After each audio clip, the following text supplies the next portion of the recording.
So, do you like ghost stories? Because I have got one for you. First, let me throw another log on the fire.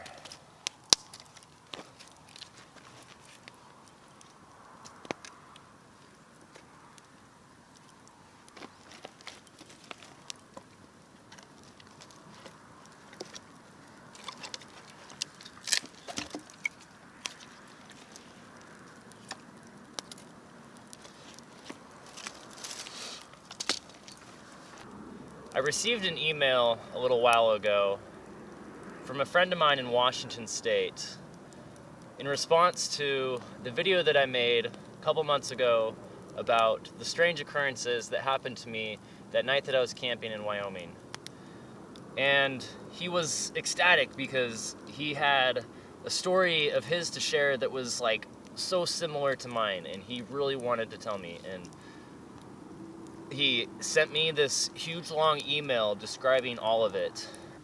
And as I read it, I couldn't help but think what a good story it would be to tell over a campfire.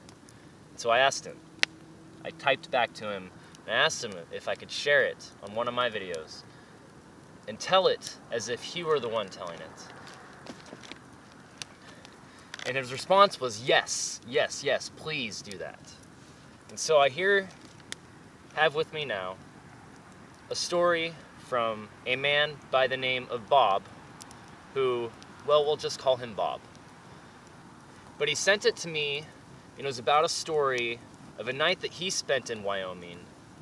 A dark, starry, and cloudy night, alone and far away from anybody. And I know exactly how he feels.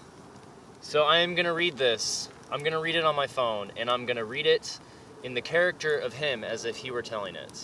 So, forgive the phone, but I'm no actor, and I do not memorize lines. So, I'll do my best.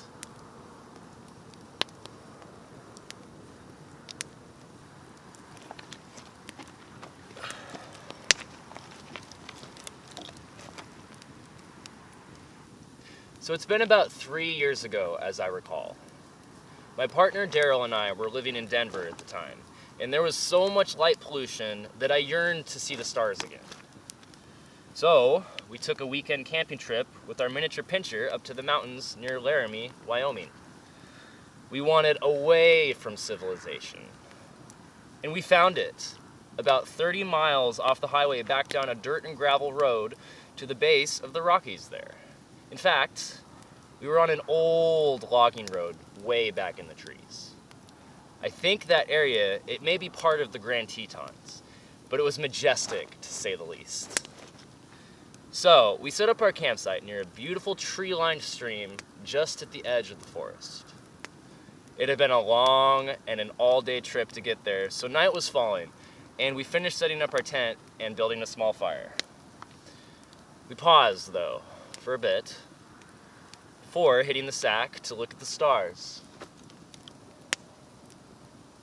The clouds were thickening, and the moon was out so bright behind them, but we could still see broad patches of stars.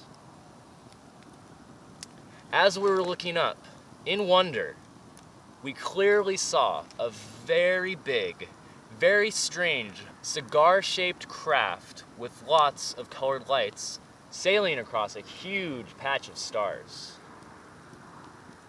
It was slow, so we could actually see it in detail.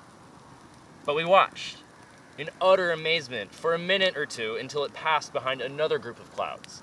And our best guess is that it was at least a mile long. A mile long. Can you believe that? I mean, what man-made craft is a mile long that flies in the sky? None that I know of. So I turned to my partner to say something strange. And at that moment, we both saw a strange, orange, glowing ball of light in the trees just nearby. But we laughed because it was ironic at the fact that we had gone so far and obviously had neighbors there in the trees with the campfire. So we were pretty amused at that. And we went to bed. Our dog, she slept between us, our miniature pincher. When we were on an air mattress, I do not miss that air mattress. That was thin and uncomfortable and going flat. The ground was rocky, and the wind was starting to really pick up, so sleep, obviously, did not come. I drifted in and out, mostly out. I was really uncomfortable. But our dog, baby girl, was wide awake as well and on full alert, which is not normal. Her ears were at full attention, and she was looking up towards the top of the tent. So I was trying to sleep with my eyes closed when about 2:30 in the morning, a blinding light got my full attention. The light had not snuck up on us. It blinked on at full power right on top of us, which is, most likely what baby girl was looking at. I pulled myself up and I unzipped the front window, expecting to see a park ranger or a pickup full of stupid drunks. But nothing. There was nothing. We were only yards from the logging road and there was nobody there. I looked straight up at the light. It was coming from directly above us. It was right on top of us. It shone so brightly that it cast shadows from the trees that we were camped under. The shadows danced in the wind. It was quite a spectacle. I looked for several minutes. My partner, who had had a few drinks before bed, he just grumbled and pulled the blankets over his head.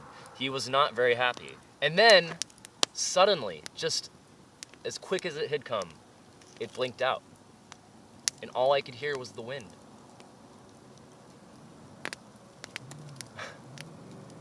Strange. So I crawled over to the zippered window and I peeked out. There, on the logging road, directly ahead of us, was an orange glowing ball the size of a small car. A small car, like pretty big for a strange light in the middle of the Wyoming deserts. It followed the road very slowly, and when it got to a slight rise, it turned and then it just disappeared down into the trees, completely silent. Silence. I did not see it again. So I think what happened to you, Connor, and this is him speaking to me in the email, and following is his opinion about my experience and then his experience. Connor, to us, there's either two options of what it could have possibly been. A, close observation of the third kind, or B, some form of communication. And they followed me all of my life. My partner too. Both of us. And I suspect you've had many other encounters. So I forgot to mention one last thing before I go.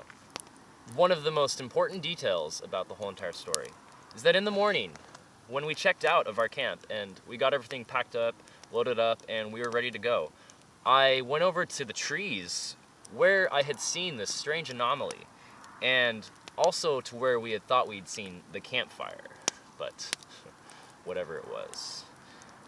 What did I find? Nothing. No evidence of any human activity. So how do you explain that?